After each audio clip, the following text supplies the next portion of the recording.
Hello, hello, hello. Let me get my co-host added. And our special guest. All right.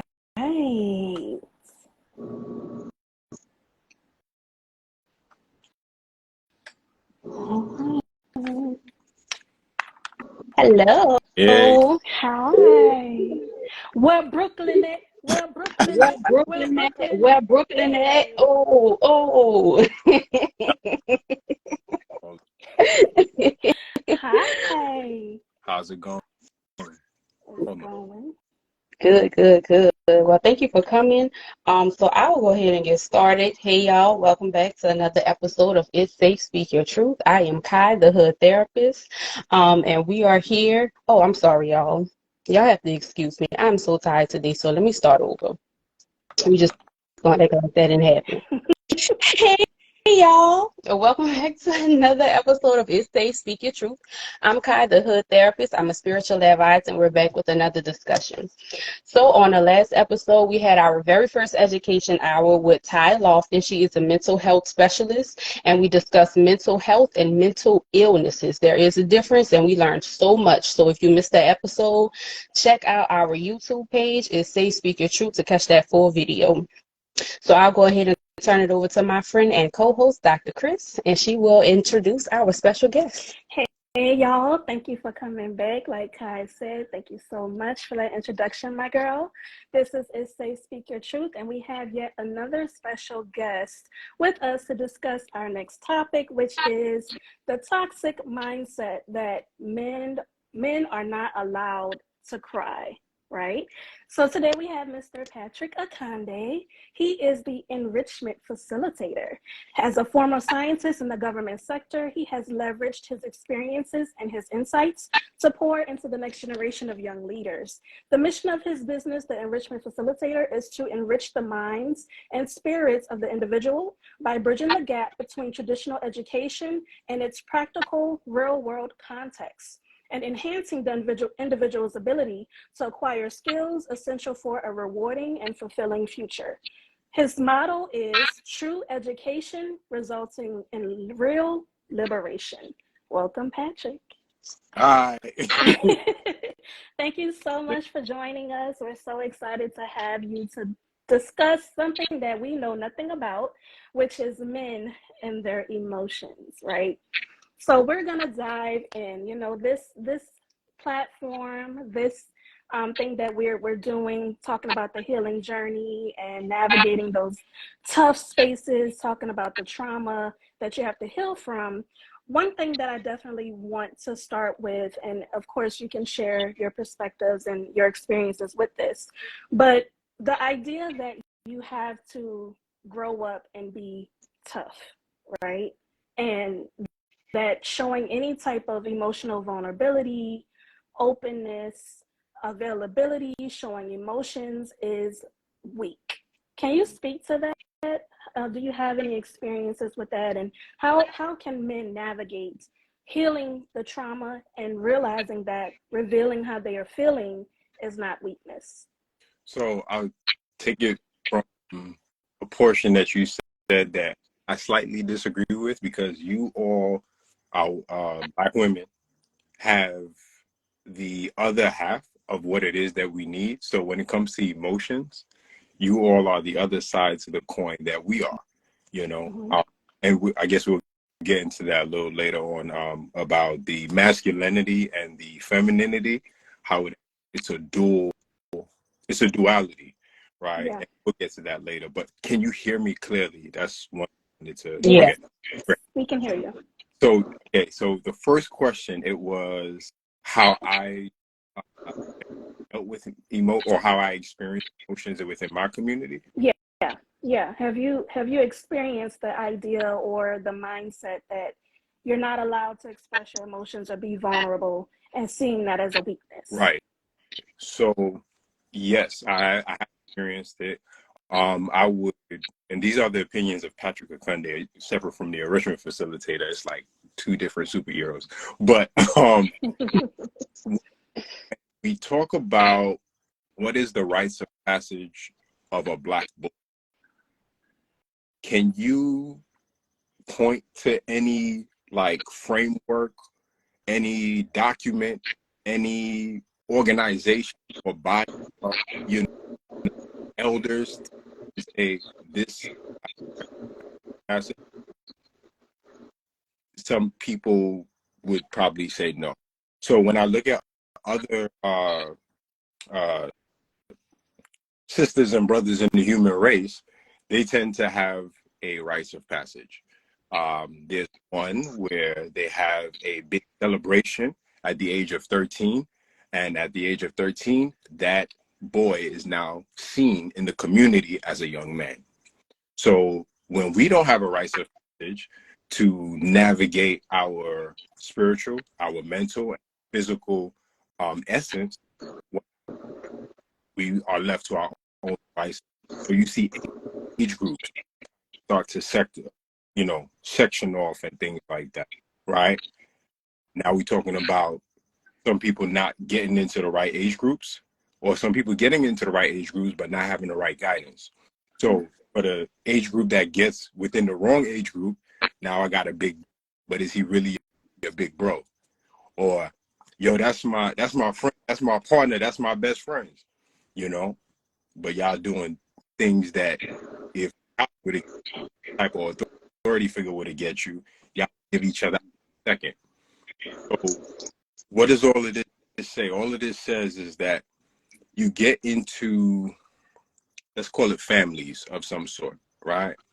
That you're going to start going through challenges you probably shouldn't even be dealing with. And to cut it short, because I want to get to your other question, as you go through these challenges, nobody's actually giving you the true guidance. So you start to normalize pain. And when you start to normalize pain, you start to stunt your emotional growth. So take it like this. We all going to school, right? Say the two of you, we all in the same class. Y'all start at 100. But for me, the professor says, you're starting at 0 and you have to work your way up. Easy to climb down the stairs, and it's much harder to climb up. So when your emotional growth is already stunted from, like, say, between infancy and adolescence, and I'll get to that a little bit later, what skills do you have to work with? What tools do you have to utilize when you're having those emotional outbursts, right? So I think that answered your question, and I'll clean it up more nicely to kind of just show you how the snowball effect works. But that's how I so yeah. The second part, your question, I don't fully remember. Could you repeat it? The second part of your question? Just talking about like this idea of like the trauma and how that correlates with associating it with emotional vulnerability or availability in different connections, not only with other people but with yourself, and how you navigate that, or what advice would you have for men that are struggling with opening up? Right. So before you open up to someone else, you have to be willing to open up to yourself. You know that saying of what would you, if you could talk to your younger self, what would you say? How about this? You flip it. If your younger self could talk to you, what would he say? We always want to do the talk and have a monologue, dialogue. Be still, be quiet, and listen.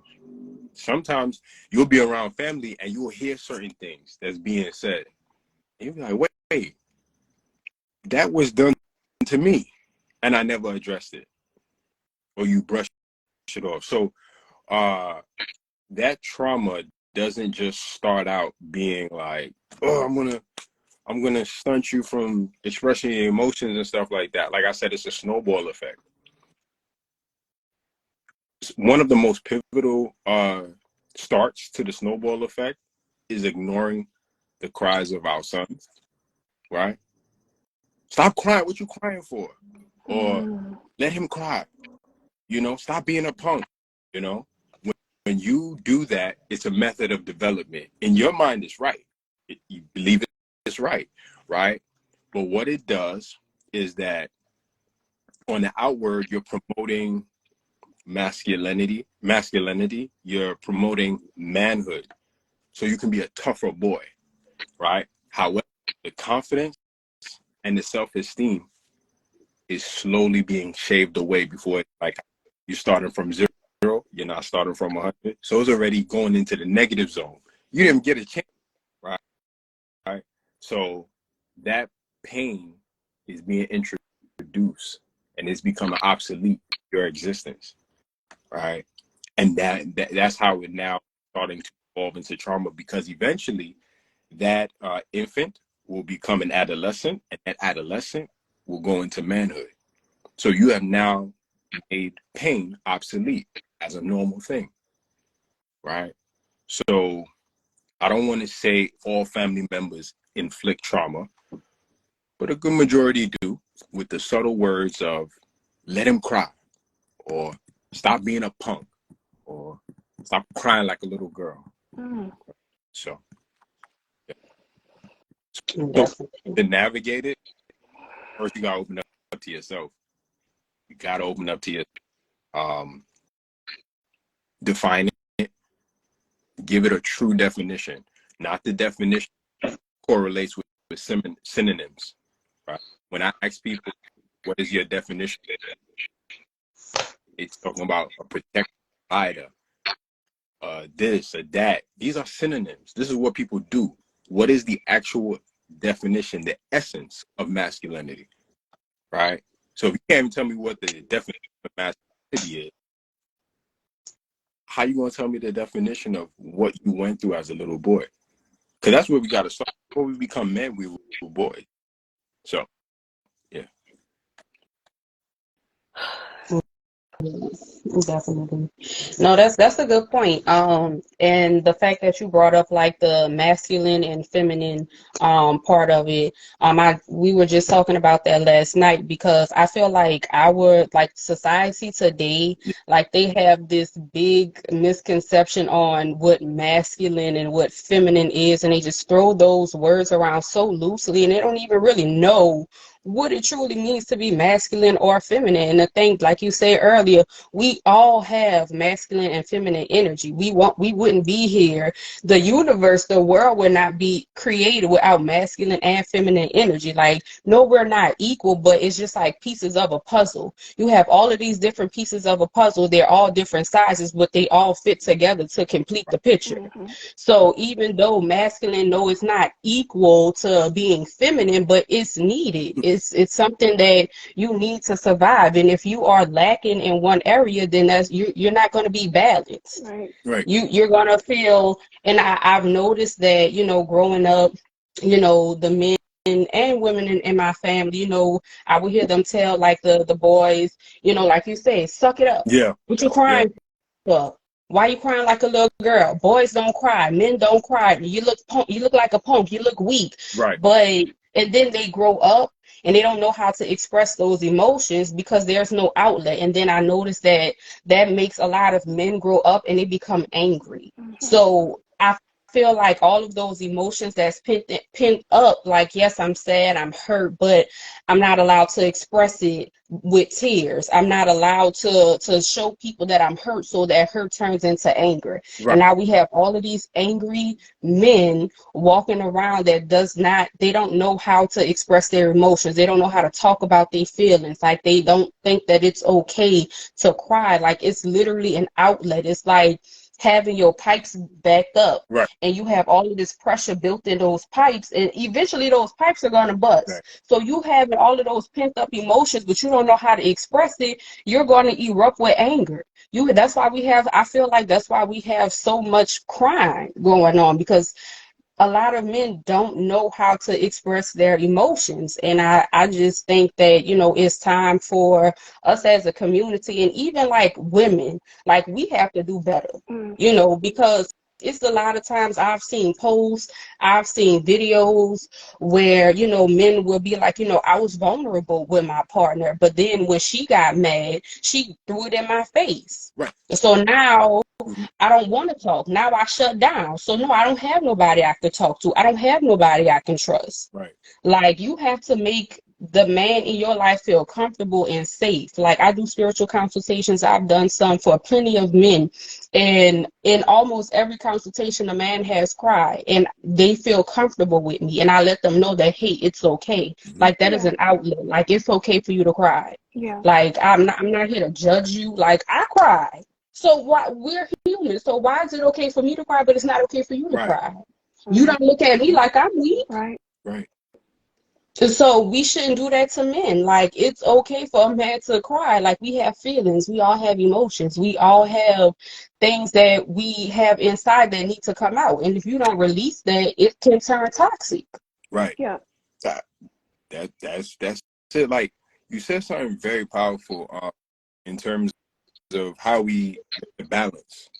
There's the law of duality, and the law of duality only works successfully when things are balanced. So let's take it like this. People that get into it, right?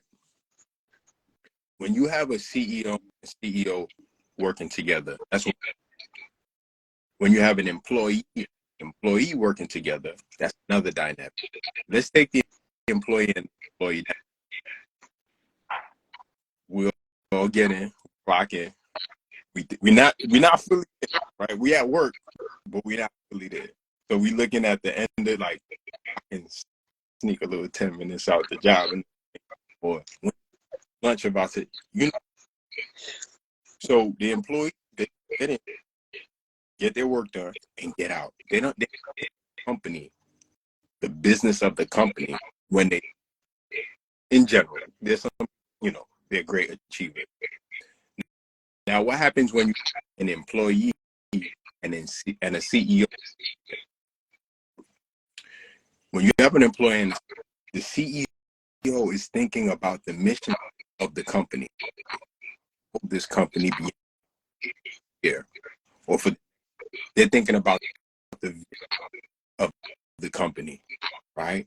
How this to a level, you know, nobody ever really thought about. When you have an employee, Hold on. She said there's an echo. okay. Okay. All right. Thank you for letting us know. Let's see. Do you want to leave and then have me invite you Yeah, back? I'll Okay. come back. All right. Let's see if that'll work. Thank you for letting us know, Miss Thank you. Sharkey. And then what we All can right. also try is, like, when he's speaking, we just mute ourselves, and then whoever speaks, we can tell him when he come back. Okay.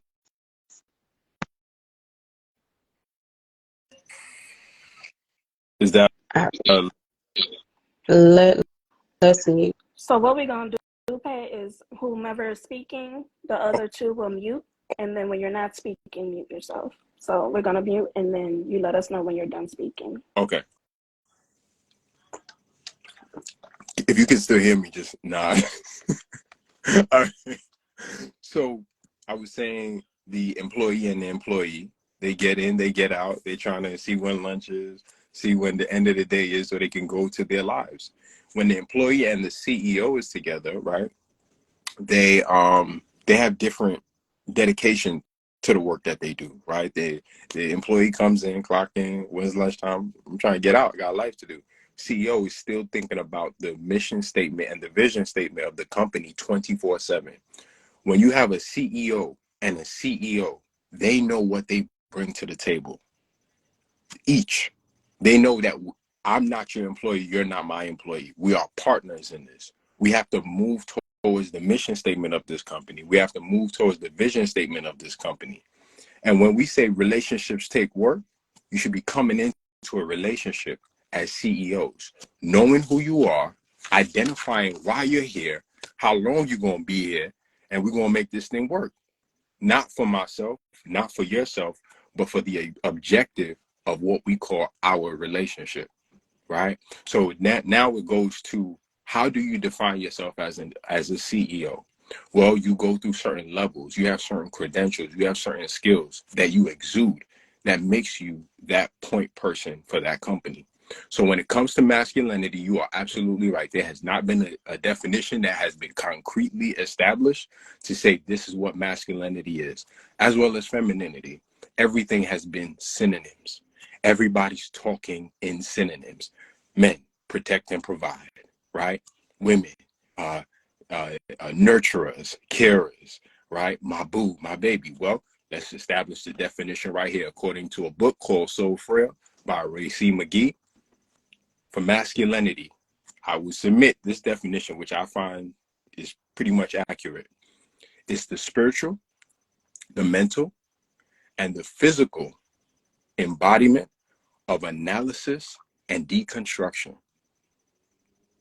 You are supposed to utilize the essence of your spirit, the essence of your mind, and the essence of your actual physical being to look around this world, look at everybody around you, analyze the situation, not destroy it, but break it down to its very essence. When you harmonize with the femininity, which is the spiritual, the mental, and the physical embodiment of synthesis and construction, you got CEO and CEO pairing together, right? Analyze and deconstruct. That's why we can watch basketball over and over and over and over again. Always talking about LeBron versus Jordan, LeBron versus Jordan. We analyzing the stats. We analyzing the business. We analyzing everything about the same damn conversation to its very core. And we stick to our opinions so hard and it never changes, right? Our opinion or our thoughts may change, but we still talking about the same topic, right? Or there's a phrase that I don't like too much, but they say is Captain Save-A-Hole, right? No, he's not Captain Save-A-Hole, right? He analyzes and deconstructs the situation. It may be to his detriment because he hasn't processed it spiritually, mentally, and physically, but he's analyzing and deconstructing the situation to assist the person that he's with. For our sisters, femininity, synthesis and construction, anything you give a woman, she will bring it together to harmonize it in such a way, and she builds it up to another level. So when you harmonize with analysis and deconstruction, synthesis and construction, that's when you got those CEOs. That's when that duality, that law of duality is in balance and it's manifesting itself. Yeah. I'm gonna mute myself. Listen, that was good. And I told you, Kai, didn't I tell you, having Pat on here, he was going to break it down and provide background, provide some type of evidence or support for what he's saying. And I'm so glad we made the decision to invite him on because I knew he was going to break this down in a way that everyone could understand and help us see it. You know, I'm going to say me. You know me, I'm a planner. So when I'm typing up my notes, I'm like, I don't know what's going on. Like I'm not a man. I can't say how a man will or won't process an emotion or what they should and shouldn't do to become a little bit more emotionally open or available or vulnerable with the opposite sex. I'm not a man. So thank you for that. So that kind of leads into another question or comment that I had for you. And so me and Kai we have conversations a lot. And one of the points that I mentioned to her was learning intimacy is deeper than sex, right? If you're going to be emotionally open, vulnerable, available, like you said, Pat, it starts with learning who you are as a man, what is masculinity versus femininity, being able to bring both of those pieces within yourself together, analyzing and deconstructing and evaluating and assessing your environment around you. But a lot of us think, or a lot of males may think, correct me if I'm wrong, because again, I'm not a man, thinks that intimacy is sex or sexual connection, when really intimacy is the emotional and mental and spiritual component of that interaction with someone, right? So yeah, you might say, oh, I got so many different chicks that I didn't lay it down. I got this one, I got that one. You know, that I honestly think that goes into not knowing yourself and not loving yourself. If you feel like you have to connect with multiple different women and not really know them spiritually, but also, yeah, you had her body, but what about her soul?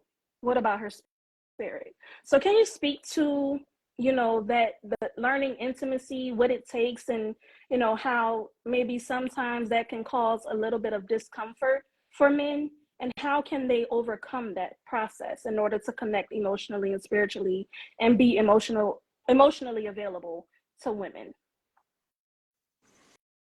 So I'm gonna let the cat out the bag. The barbershop might hate me. The basketball courts might tell me, yo, you're not welcome here anymore. But here we go. Right.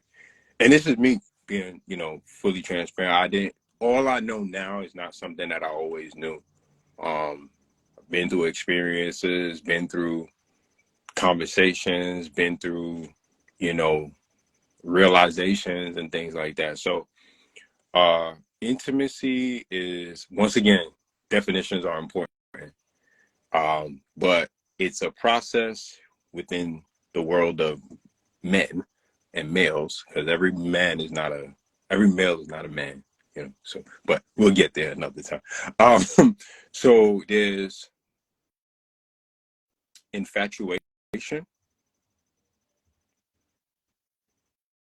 uh I'm losing my train of thought. There's 4 stages, right, that we mix up and mask it as intimacy. It's infatuation, admiration, that's flipped, admiration, infatuation, desire, and lust. We think that's intimacy. And when I say we think that's intimacy, is because I'm going to go back to what I said earlier.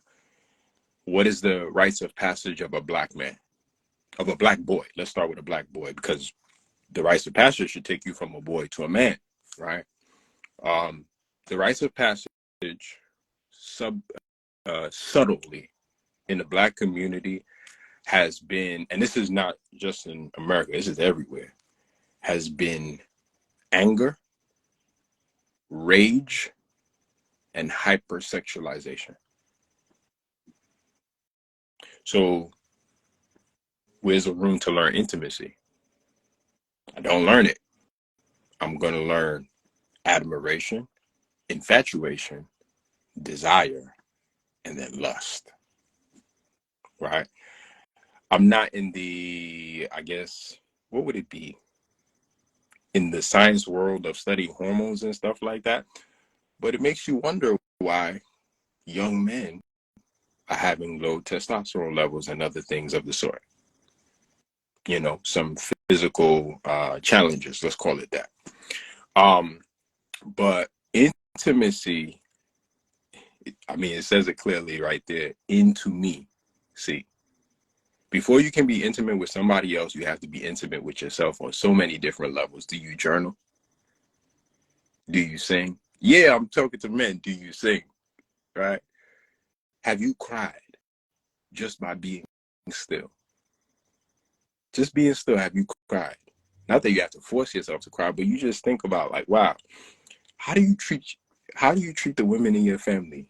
How intimate do you get with them? Because, like you said, it's not a physical act, right? Sometimes it could just be having a conversation. Sometimes it could just be listening, right? So with intimacy, I believe it's married to the emotional intelligence component. 1990s Dr. Goldman, if I'm not mistaken, Goldman or Coleman, one of those. There's 4 levels or 4 quadrants of emotional intelligence that will be able to boost the skill set, because it's a skill set that you have to learn through experience of intimacy: self-awareness, self-management, social awareness, and relationship management. If you haven't taken the time to delve into those areas and master those areas, your intimacy score is going to be quite low, in my opinion. It's going to be quite low. So how do you raise your score of intimacy? You have to address those four areas. And like any intelligence test, you have to learn the material, learn it for what it is, ask questions, read a book. You know, they even got books on Amazon about parenting now. So when they said there's no blueprint to parenting, you lied, because I can Google it and see it on Amazon. But you have to study the skill sets of self-awareness, right? Are you aware, and do you manage your own emotions for positive outcomes, right? You have to massage the area of self-management, right? Appropriately. Choose reactions, right? And behavioral responses in a certain way that uh, you don't look at them as challenges, but you look at them as emotional stimulants. Like this is a moment for me, like standing on the line at the bank. Even people don't do that no more, but you're waiting there. Now you're with your partner, say, right? You see she's getting testy. She's like, oh my gosh. That's a moment to show your self-management of how you keep calm and how infectious your calmness can be to her as she's there standing with you, right? It goes back to that masculinity and femininity that I talk about harmonizing. It's like a walk down the street. Somebody has to lead the pace of the walk sometimes, right? Like, come on, don't focus on that. Focus on this right here. We here. We doing this, right? Then the third one is social awareness, right? Recognizing the moods and the emotions of others. Somebody diss your girl, that's a moment to be intimate. I ain't say you got to kick his ass, but I'm saying you can step in such a way like, nah, we ain't gonna do that today, brother. We not gonna do that today. We gonna step aside. We gonna go our way, or you went outside, buy a Snickers bar. When Ma used to come in the house with a little something like, "Hey, I got you something." That's an intimate moment that somebody bought you something in life one time. You could take that experience and reproduce it. Just a random, I was thinking about you. Here you go. Just hearing that, I was thinking about you. What does that do to? Come on, try it. Right. The last one, relationship management. Manage your social relationships to a positive outcome. Right. Where I'm not saying look for people's praises, but deposit in so many people's lives that when you and your partner bump into somebody, they speak your praises, like you got a good man on your hands, right? So that's my way of basically getting into the habit and into the routine of mastering intimacy by first establishing the foundation of emotional intelligence.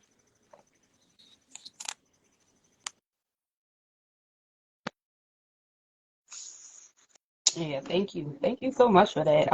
Like that's really a good perspective. And like just to hear like all of this coming from a man's point of view. Something else that I noticed, like just dealing with relationships growing up, I noticed that a lot of men, like we talked about this a little earlier, but a lot of men will like have multiple partners so they can avoid being vulnerable or avoid being intimate with that one person. So it's kind of like a defense mechanism. Like, so I don't have to open up to you, and then like they kind of shut down, and then they want to ghost and then come back, but then you go to this one. I don't like, so do you feel like that is like a part of that growing up tough because you don't know how to show emotion? And then like especially if you came from like a single parent home, and then you didn't see the positive masculine and that positive feminine energy. You didn't see that love growing up. So if you had a mom that was overly masculine and she didn't nurture you, she didn't show you how a woman is supposed to treat a man, and then you didn't have that father figure that shows you how a man is supposed to treat a woman, and that it's okay to be vulnerable with your partner. Like, do you feel like all of that plays a part in growing up tough and like not showing emotions and not crying and just not being a bitch ass nigga? I forgot the mute button. Sorry. Yeah. Hmm. Because the way I see it is anything. The phrase that they always use: protect and provide. Protect and provide. You only protect and provide what you find value in, or who you find value in. So you know that PlayStation is there. You go over there, take that PlayStation. Don't break it now. Just lift it over your head.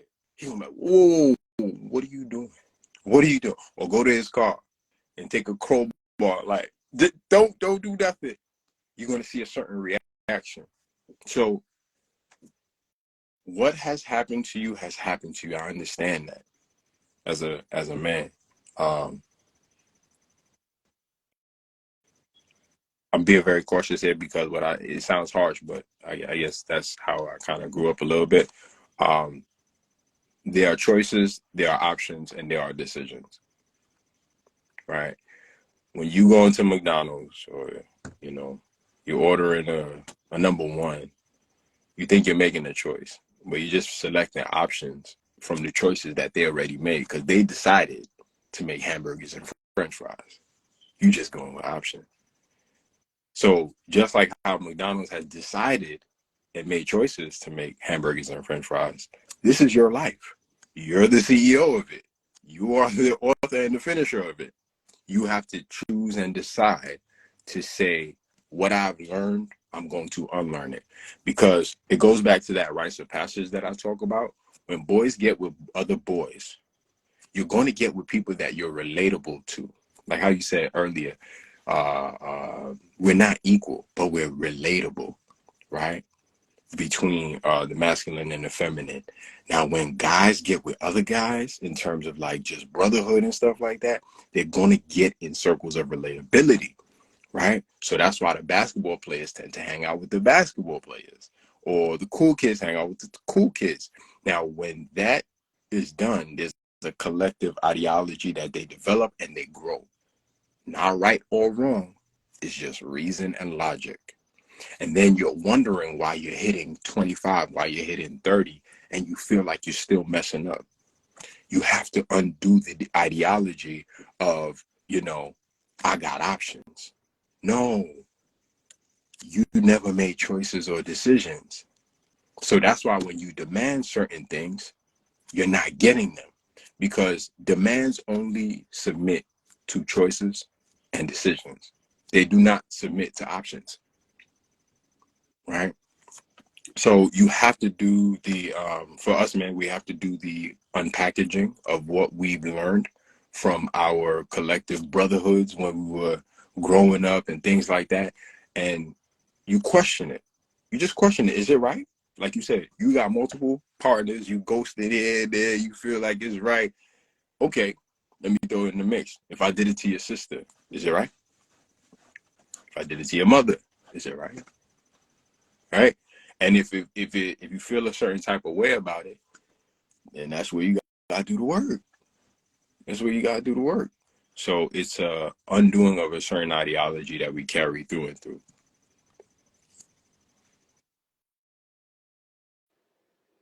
Thank you for that, Pat. So that kind of brings up another thought or a question that I had for you. So we talk about, you mentioned just now about you navigate or you click up with boys, guys, men that you are relatable to. Like you find some sort of relation, like, maybe you both grew up rough, or both of y'all didn't have a dad and you only had your mom, or both of y'all did sports, and so y'all clicked up like that. But I want to talk about the importance of having healthy, healed, whole men in your life at each of those stages that you talked about, as an infant, as a boy, as a teen, as a young man, and as a full adult male, right? To guide and teach you how to navigate, how to express or operate in your duality, both masculinity and femininity, asking questions about life, love, connection, you know, pain, how to heal, all of that. So, from your perspective, like if you're surrounded by men who are not in touch with their emotions, dog their wives, their girlfriends out, cheat, have multiple situations, ships, and connections going on, they're emotionally and mentally manipulative towards women, how can they expect to practice healthy emotionality? Can you speak to that? Like people or men, males saying, oh, yeah, my homeboys, they dogs or whatever, but I'm different.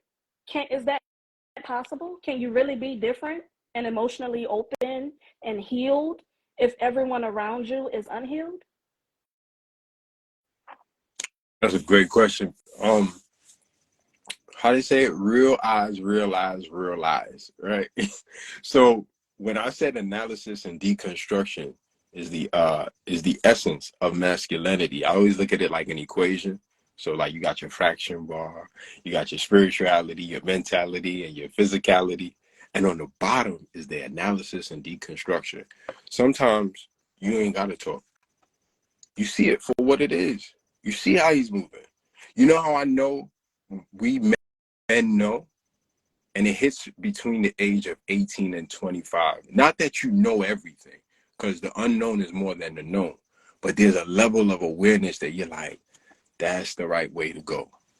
That's why I start with the spirit first, because there's something inside of you that's telling you that's the way you should be going.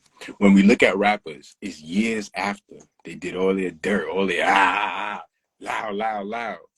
It's years after, like, yo, it was tough, but I'm here to teach the youth, So you always knew. You just made choices to act like you didn't know, or to operate in the ways that was not conducive to your development. Because we're always developing, right? So if I'm a 18-year-old, right, and I see how this man is dogging out, before he dogs out any woman, he's going to dog himself out. You just have to be in tune with it. How does he analyze and deconstruct his world? Look at his body, for example. If he drinks alcohol, right, you're going to see him go through changes, right? Even if you don't see the physical changes, you're going to see the emotional states that shift when he consumes too much and when he don't got none. Because when you don't got none, you want some. And when you have too much, you get into a state of, I'll say, depression, right? Or it becomes a stimulant that's not a good, produce a good outcome. So how do you recognize it? You got to listen to your spirit within. You got to listen to your spirit. And there's too many resources out here now. There's a lot of counseling platforms, therapy platforms, like this therapy for black men, specifically therapy for black men. Like it says it's calling out to you, for those that subscribe to going to, religious doctrines and things like that. There's something for everybody, right?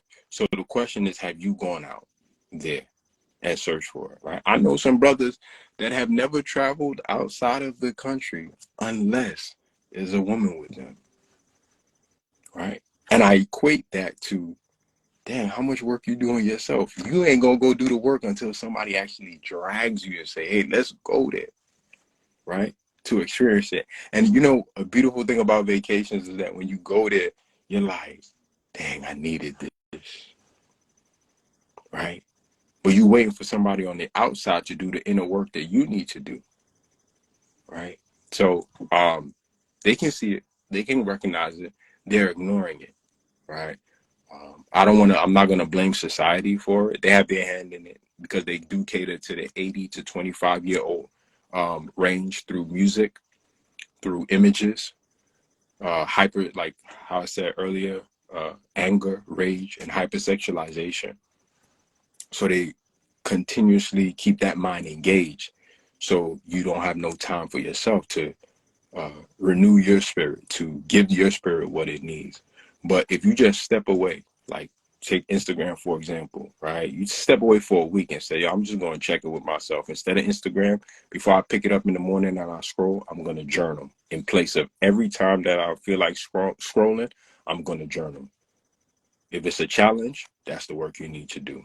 If you're journaling and you got pages and pages and pages, continue to do the work, right?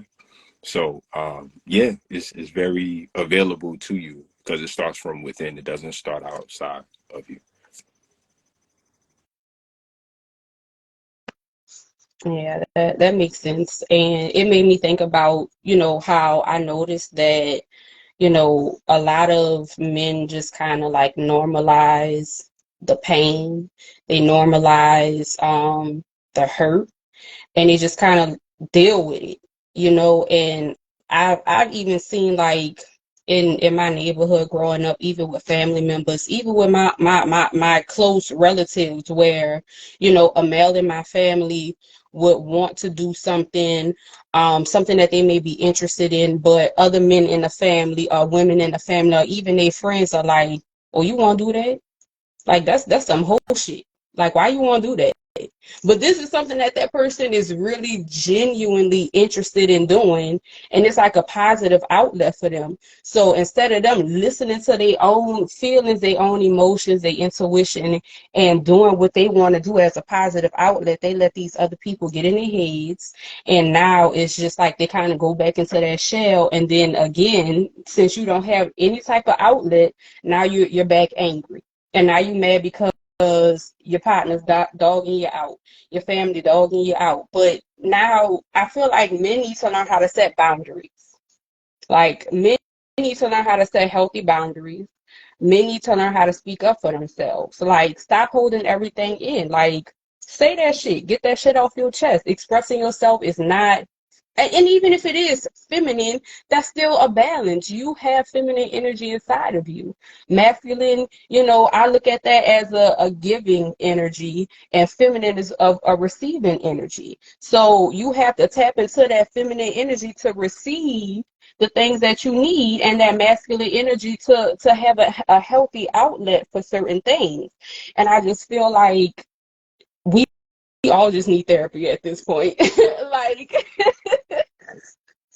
we need help. We need healing. Like, I'm gonna bring it back to us women. I'm even like I mentioned before. Like, we have to do better with making men feel safe and with making men feel comfortable and being that confidant to that man, because a man. It's certain things that you don't want to talk to your friends about. It's certain things that you want to confide to your woman about. And it's things that she can give you advice for.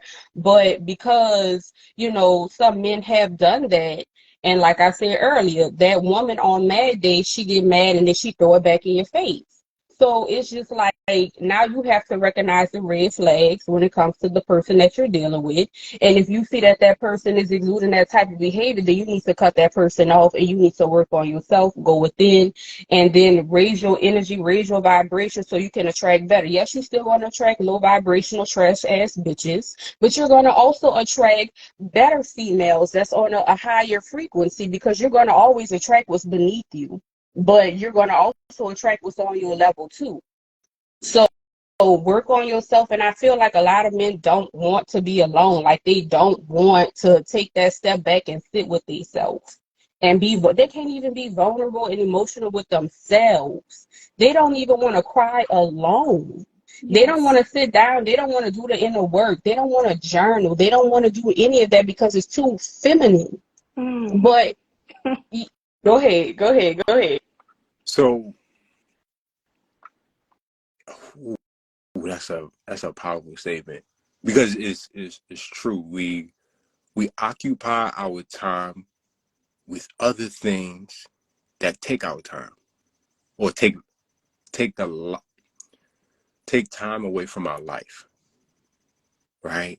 So when you don't have the skills to because like there's three pillars that I live by. My journey is self-defining, self-fulfilling, and self-enlightening. So that means the definition of myself should always be ever evolving. Because when you buy a dictionary, that dictionary might change in the next year, in the next month, because it's updating, it's upgrading like software, right? So now I got a definition of myself, right? I had a definition in 1999. It's 2023 now, right? I got a new definition. So now that triggers a new self-fulfillment.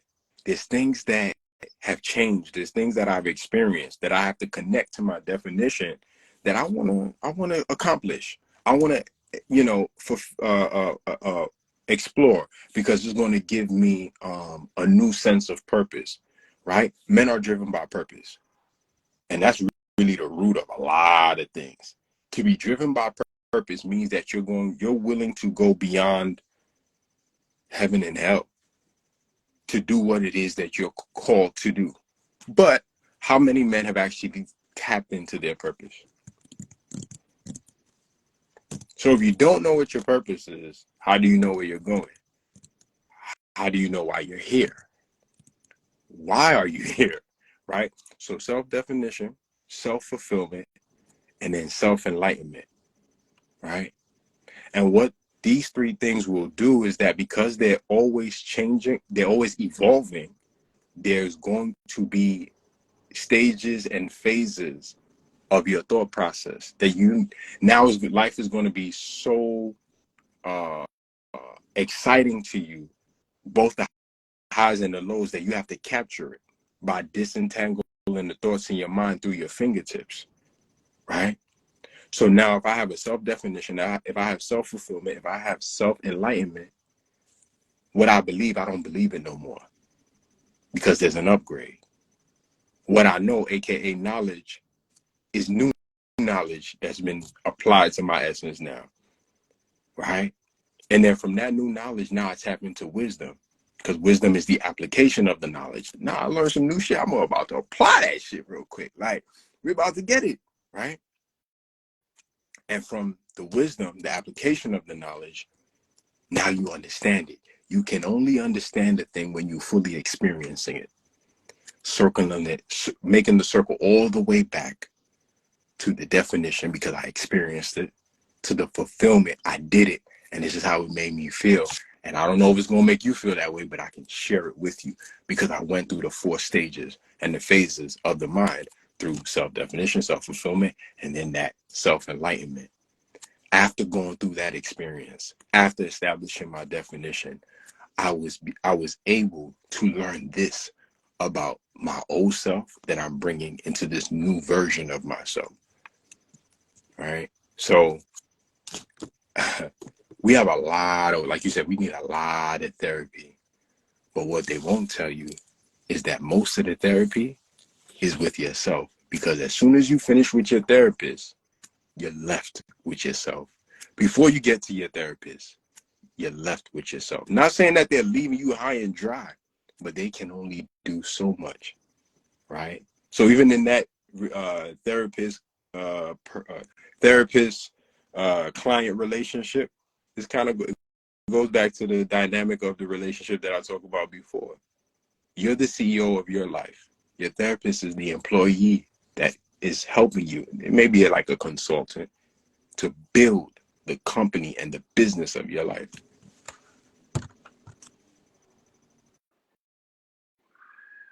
Listen, Patrick, when I tell you, you've been dropping gems, and I just been sitting back listening.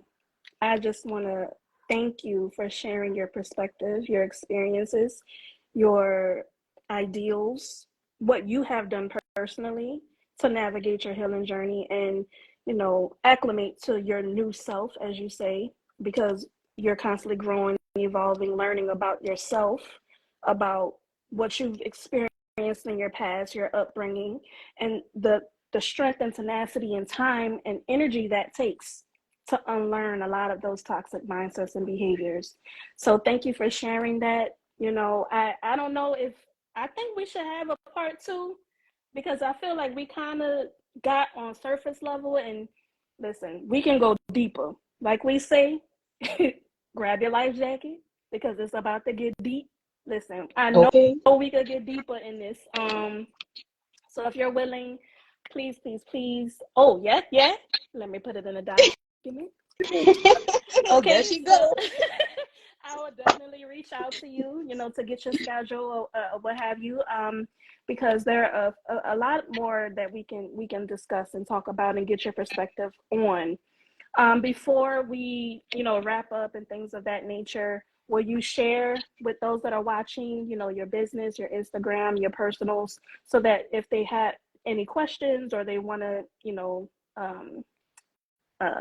experience your background or like your business or things that you serve for the community, that they will be able to do so.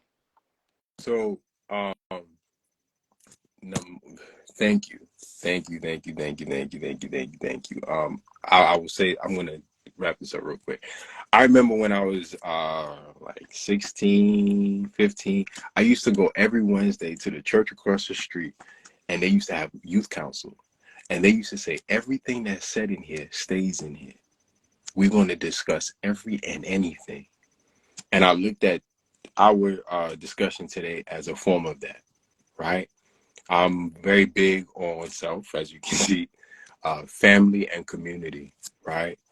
Outside of ourselves, how many families are actually having family meetings?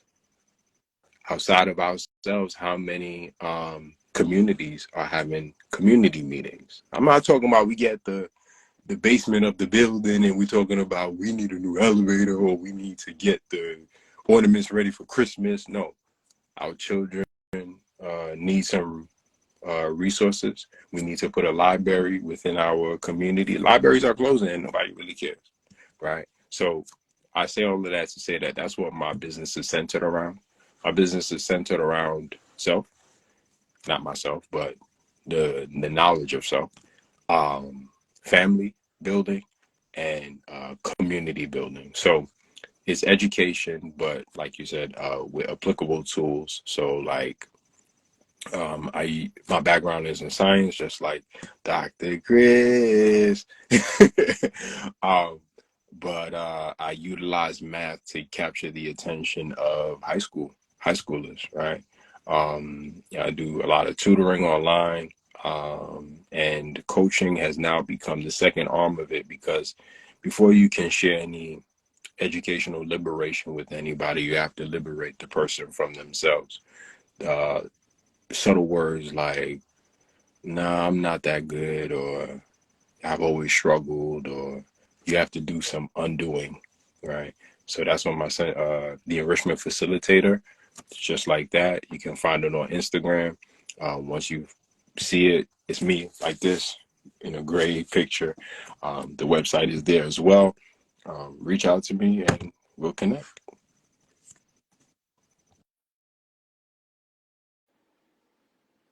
All right. So thank you for that. We're definitely going to, put your information in the post once we add it on YouTube, if that's okay with you.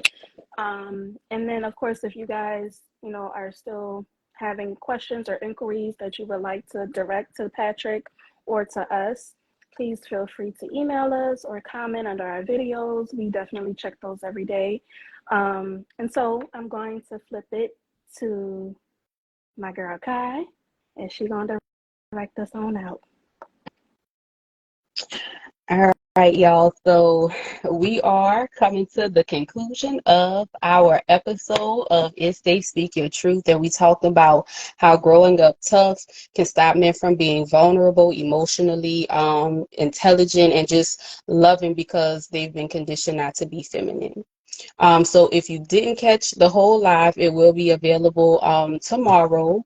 But by 12 noon, it will be available on our YouTube channel at It's Safe Speak Your Truth. So don't forget to like, share, comment, subscribe. We need to get these messages out. We really trying to help the community, y'all. Like, we really just want to share our experiences and like just help everybody grow, because I've said this several times on Facebook. I always see people saying, you know, everybody talk about this, but nobody is talking about that. So we are talking about that. Okay, we talking about it all. So yeah, the people have spoken. We delivering, and we need y'all participation. We can't get these messages out without y'all. So Yes. just thank y'all in advance. Thank y'all for watching. Thank y'all for you. subscribing. Thank y'all for the comments. Thank y'all for the feedbacks. Like, this is really just the beginning, and I can't wait to see how it takes off. So I just want to say that in advance. Thank y'all. Thank y'all. Thank y'all. Thank y'all. And thank all of our guests for coming in and giving us y'all time, because, you know, it's time is money. So thank you so much for coming on our platform and for speaking.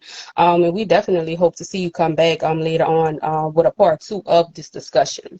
So we will be back, but normally we do every other Saturday, but next time we'll be back on Friday, June 16th. So not Saturday, but Friday, June 16th, we'll be back live on Instagram with another special guest to discuss numbing agents. So it kind of, all of our episodes kind of trickle into the next episode. Okay, so we're going to discuss numbing agents, and the things that we do to just distract ourselves from our problems, because we don't want to feel certain emotions, and we just suppress those emotions, you know, whether it's like drugs, sex, alcohol, hanging out, you know, just whatever, so you're not alone with your own thoughts. So with that being said, I'll go ahead and close it out with our affirmation of the day by me, big. Okay. Period. So the affirmation for today, and this is specifically for men, like, I want y'all to really affirm these words. I love myself. Okay, I love myself. I respect myself. And having emotions doesn't make me less than a man. So I really want y'all to affirm those words and practice self-love, practice self-respect, because, you know, men don't respect themselves too, and you can tell by the people that they deal with. So learn how to have self-respect, self-love, and showing and having emotions. It does not make y'all less than a man. So with that being said, we out. Bye. Bye.